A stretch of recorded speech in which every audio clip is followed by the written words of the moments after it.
নমস্কাৰ, মই মজিদ। বন্ধুসকল, বলগতে চাওঁ আজি 9টা গুৰুত্বপূৰ্ণ খবৰ। প্ৰথমটো খবৰ, অহা 4 মে'ত ঘোষণা কৰা হ'ব বিধানসভা নিৰ্বাচনৰ ফলাফল আৰু তাৰ পূৰ্বে বিধানসভা নিৰ্বাচনক লৈ আহি গ'ল এক্সিট পোল। এক্সিট পোল মতে অসমত কোনে চৰকাৰ গঠন কৰিব, এই সন্দৰ্ভত সবিশেষ তথ্য জনাই আছোঁ। এক্সিট পোল মতে কংগ্ৰেছ বিৰোধীৰ সপোন ধূলিসাৎ কৰি অসমত পুনৰ বিজেপিয়ে চৰকাৰ গঠন কৰিব। প্ৰতিটো এক্সিট পোলৰ ডাঙৰ সমীক্ষা, কোন সংস্থাই অসমৰ কোনটো দলক কিমানখন আসন দিছে চাওঁ আহক। এক্সিট পোল মতে অসমত পুনৰ খুলিব পদুম, অসমত পুনৰ হ'ব বিজেপি চৰকাৰ। প্ৰায় আটাইকেইটা সমীক্ষাই দিছে বিজেপি চৰকাৰৰ ইংগিত। আজটক এক্সিছ মাই ইণ্ডিয়াৰ সমীক্ষা মতে বিজেপি প্লাছ অৰ্থাৎ বিজেপি মিত্ৰজোঁটক দিয়া হৈছে 88ৰ পৰা 100খন আসন। INC প্লাছ অৰ্থাৎ কংগ্ৰেছ মিত্ৰজোঁটে 24ৰ পৰা 34খন আসন লাভ কৰিব। আদাৰ্ছ অৰ্থাৎ অন্যান্যই 0খন আসন লাভ কৰিব। এই সমীক্ষাটো আছিলে আজটক এক্সিছ মাই ইণ্ডিয়া। আৰু কোন সংস্থাই কি এক্সিট পোল দিছে বা কোন দলক কিমানখন আসন দিছে চাওঁ আহক। ৰিপাব্লিক PVP মাৰ্কৰ মতে বিজেপিয়ে এইবাৰ লাভ কৰিব 82ৰ পৰা 84খন আসন, কংগ্ৰেছে লাভ কৰিব 30ৰ পৰা 40খন আসন আৰু AIUDF লাভ কৰিব 7ৰ পৰা 8খন আসন। জি নিউজ এয়াৰ মতে বিজেপিয়ে লাভ কৰিব 80ৰ পৰা 86খন আসন, কংগ্ৰেছে লাভ কৰিব 29ৰ পৰা 35খন আসন আৰু আদাৰ্ছ অৰ্থাৎ অন্যান্যই লাভ কৰিব 8ৰ পৰা 13খন আসন। আৰু মেট্ৰিজৰ সমীক্ষা মতে বিজেপিয়ে লাভ কৰিব 85ৰ পৰা 95খন আসন, কংগ্ৰেছে লাভ কৰিব 25ৰ পৰা 32খন আসন আৰু আদাৰ্ছ অৰ্থাৎ অন্যান্যই লাভ কৰিব 6ৰ পৰা 12খন আসন। পিপুলছ পালছৰ মতে এইবাৰ বিজেপিয়ে লাভ কৰিব 68ৰ পৰা 12খন আসন, কংগ্ৰেছে লাভ কৰিব 22ৰ পৰা 26খন আসন, AIUDF লাভ কৰিব 3ৰ পৰা 5খন আসন। চাণক্যৰ মতে চাণক্যই যি সমীক্ষা চলাইছিল সেই সমীক্ষা মতে বিজেপিয়ে লাভ কৰিব 88ৰ পৰা 98খন আসন, কংগ্ৰেছে লাভ কৰিব 22ৰ পৰা 32খন আসন, AIUDF লাভ কৰিব 3ৰ পৰা 5খন আসন। আৰু JBCৰ সমীক্ষা মতে বিজেপিয়ে লাভ কৰিব 88ৰ পৰা 100খন আসন, কংগ্ৰেছে লাভ কৰিব 23ৰ পৰা 33খন আসন, AIUDF লাভ কৰিব 2ৰ পৰা 5খন আসন। আৰু পোল ডায়েৰীৰ সমীক্ষা মতে এইবাৰ বিজেপিয়ে লাভ কৰিব 86ৰ পৰা 101খন আসন, কংগ্ৰেছে লাভ কৰিব 15ৰ পৰা 26খন আসন আৰু অন্যান্যই লাভ কৰিব 0 আসন, অৰ্থাৎ এটা আসন অন্যান্যই লাভ নকৰে। আৰু এয়া আছিলে অসমৰ বিধানসভা নিৰ্বাচনক লৈ বিভিন্ন সংস্থাৰ এক্সিট পোল। এতিয়া লক্ষণীয় হ'ব এই এক্সিট পোল কিমান দূৰ সত্য প্ৰমাণিত হয়। 4 মে'লৈকে অপেক্ষা কৰিব লাগিব। 4 মে'ত ঘোষণা কৰা হ'ব অসম বিধানসভা নিৰ্বাচনৰ ফলাফল আৰু সেই দিনটোত জল পটপট হৈ পৰিব এই সমীক্ষা কিমান দূৰ সত্য হয় বা কিমান দূৰ গ্ৰহণযোগ্য হয় আৰু অসমত কোনে চৰকাৰ গঠন কৰিব, সেয়াও এক প্ৰকাৰ জল পটপট হৈ পৰিব বা সেয়াও নিৰ্ধাৰণ কৰা হ'ব। জনতাই যি ৰায় দিছিলে সেই ৰায় ফলাফল আহি পৰিব 4 মে'ত। সেই দিনটোতে ওলাই পৰিব অসমত কোনে চৰকাৰ গঠন কৰিব বা এই এক্সিট পোল কিমান দূৰ সত্য প্ৰমাণিত হয় সেয়া লক্ষণীয় হ'ব সময়ত। পৰৱৰ্তী খবৰ, সাৱধান ৰাজ্যবাসী, আগন্তুক 3 মে'লৈকে ৰাজ্যত হ'ব মুখলধাৰ বৰষুণ। এই সময়ছোৱাত অত্যন্ত জৰুৰী কাম নাথাকিলে আপুনি ঘৰৰ পৰা নোলাব। এই সময়ছোৱাত ধুমুহা, গাজনি, বৰষুণৰ প্ৰবল সম্ভাৱনা আছে, যাৰ বাবে সমগ্ৰ অসমত ভাৰতীয় বতৰ বিজ্ঞান কেন্দ্ৰই জাৰি কৰিছে অৰেঞ্জ এলাৰ্ট।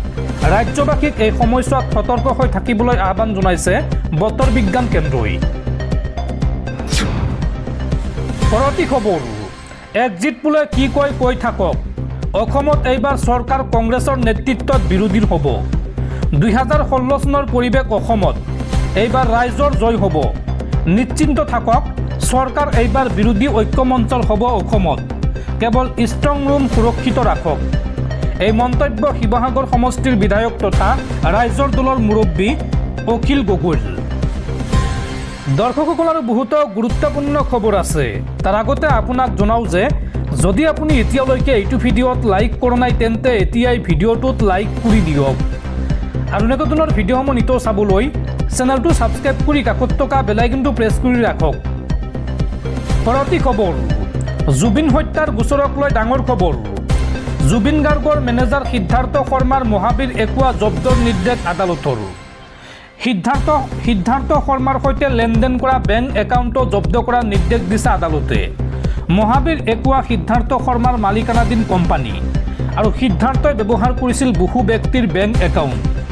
একাংশ ব্যক্তিৰ বেংক একাউণ্টো জব্দৰ নিৰ্দেশ দিছে আদালতে।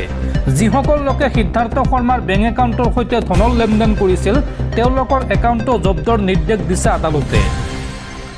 SITৰ আবেদনৰ ভিত্তিত এই গুৰুত্বপূৰ্ণ ৰায়দান ফাষ্ট ট্ৰেক আদালতৰ। পৰৱৰ্তী খবৰ, উন্নয়নৰ নামত পুনৰ ৰাজ্যত চলিছে বন ধ্বংসযজ্ঞ। এলিভেটেড কৰিডৰ নিৰ্মাণৰ নামত দ্বীপৰ বিলৰ দাঁতিত কটা হৈছে ইডালৰ পাছত সিডাল মূল্যৱান গছ। বিগত 4 দিনত কটা গ'ল চেগুনসহ প্ৰায় 40 জোপা মূল্যৱান গছ। উত্তৰ পূবৰ প্ৰথমখন ৰেলৱে এলিভেটেড নিৰ্মাণৰ বাবে কমেও 200 জোপা বহু মূল্যৱান গছ কটাৰ প্ৰস্তুতি ৰেলৱে কৰ্তৃপক্ষৰ। পৰৱৰ্তী খবৰ, ঘৃণামূলক ভাষণক লৈ কঠোৰ দেশৰ উচ্চতম ন্যায়ালয়।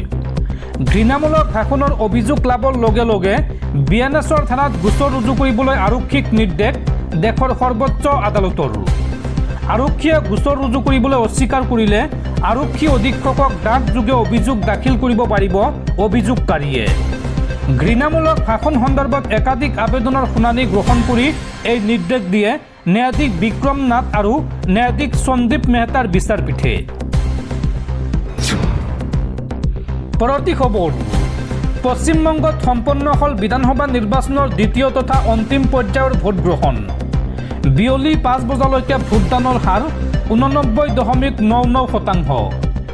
উল্লেখযোগ্য যে দ্বিতীয় তথা অন্তিম পৰ্যায়ত পশ্চিমবংগত 7খন জিলাৰ 142টা সমষ্টিত অনুষ্ঠিত হৈছিল এই ভোটগ্ৰহণ প্ৰক্ৰিয়া আৰু EVMত বন্দী হ'ল 1478 গৰাকী প্ৰাৰ্থীৰ ভাগ্য। উল্লেখযোগ্য যে অহা 4 মে'ত অসমৰ লগতে পশ্চিমবংগৰ বিধানসভা নিৰ্বাচনৰ ফলাফল ঘোষণা কৰা হ'ব।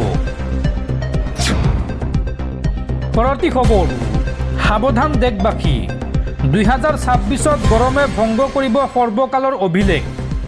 স্বাভাৱিক তাপমাত্ৰাতকৈ 4 পৰা 8 ডিগ্ৰী পৰ্যন্ত দেশত বৃদ্ধি পাব তাপমাত্ৰা। আৰু তাৰ মাজতে উত্তৰ পূববাসীলৈ আহিছে ভাল খবৰ। অসমৰ লগতে সমগ্ৰ উত্তৰ পূৰ্বাঞ্চলত প্ৰতিদিনে হৈ আছে বৰষুণ, যাৰ পৰিপ্ৰেক্ষিতত তাপমাত্ৰা নিম্ন হৈ আছে অসমৰ লগতে সমগ্ৰ উত্তৰ পূবত।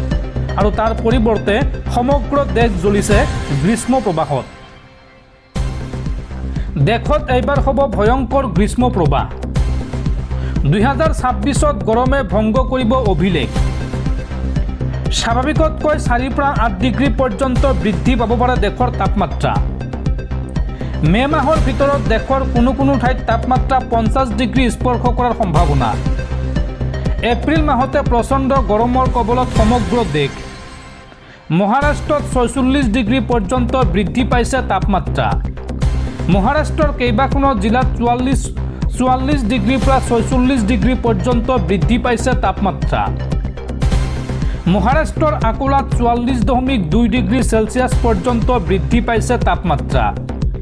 বিশ্বৰ আটাইতকৈ গৰম চহৰৰ তালিকাত স্থান লাভ কৰিছে মহাৰাষ্ট্ৰৰ আকোলা আৰু অমৰাৱতী। লগতে বিদৰ্ভৰ নাগপুৰ, ৱাৰ্ধা আৰু অমৰাৱতীয়েও এতিয়া বিশ্বৰ শীৰ্ষ 10খন উত্তপ্ত চহৰৰ ভিতৰত স্থান লাভ কৰিছে। প্ৰচণ্ড গ্ৰীষ্ম প্ৰবাহক লৈ দেশজুৰি জাৰি কৰা হৈছে সতৰ্কবাণী। আগন্তুক দিনত অধিক ভয়ংকৰ হ'ব পাৰে গৰমৰ প্ৰকোপ। অৱশ্য ইয়াৰ মাজতে ভাগ্যৱান হৈ আছে অসমৰ লগতে উত্তৰ পূববাসী। নাতিশীতোষ্ণ বতৰৰ মাজত আমেজ লৈ আছে অসমবাসীয়ে। ৰাতি হ'লে বৰষুণ দিয়ে, দিন হ'লে ৰ'দ দিয়ে। পৰৱৰ্তী খবৰ, দিল্লী হাইকোৰ্টত লজ্জাজনক ঘটনা। দিল্লী হাইকোৰ্টৰ অনলাইন শুনানিৰ সময়ত চলিল অশ্লীল ভিডিঅ' আৰু লগে লগে লাগিল চৌদিশে হাহাকাৰ। দিল্লী হাইকোৰ্টৰ অনলাইন শুনানিৰ সময়ত চলিল অশ্লীল ভিডিঅ'। বন্ধ কৰিবলগীয়া হ'ল ভিডিঅ' কনফাৰেন্স। গুৰুত্বপূৰ্ণ বিষয়ত অনলাইন শুনানি চলি আছিল দিল্লী উচ্চ ন্যায়ালয়ত আৰু হঠাতে অনলাইনত চলিবলৈ ধৰে অশ্লীল ভিডিঅ'। ন্যায়াধীশ দেবেন্দ্ৰ কুমাৰ উপাধ্যায়ৰ আদালতত সংঘটিত হয় এই ঘটনা আৰু ইয়াৰ লগে লগে বন্ধ কৰি দিয়া হয় ভিডিঅ' কনফাৰেন্স। এই ঘটনাৰ তদন্ত কৰিবলৈ দায়িত্ব দিয়া হৈছে দিল্লী চাইবাৰ সেলক। পৰৱৰ্তী খবৰ, নিশা 12:30 অনুমতি থকাৰ পিছত শামীমসহ 3 যুৱতীয়ে পাৰ্টি কৰা বাৰখন কেনেকৈ খোলা থাকিল পুৱতি নিশা 3 বজালৈকে। এই সন্দৰ্ভত একজোৰা বাৰ আৰু আবকাৰী বিভাগৰ বিৰুদ্ধে দাখিল কৰা হৈছে এজাহাৰ। দিছপুৰ থানাত এজাহাৰ দাখিল অধিবক্তা গীতিমা বৰাৰ।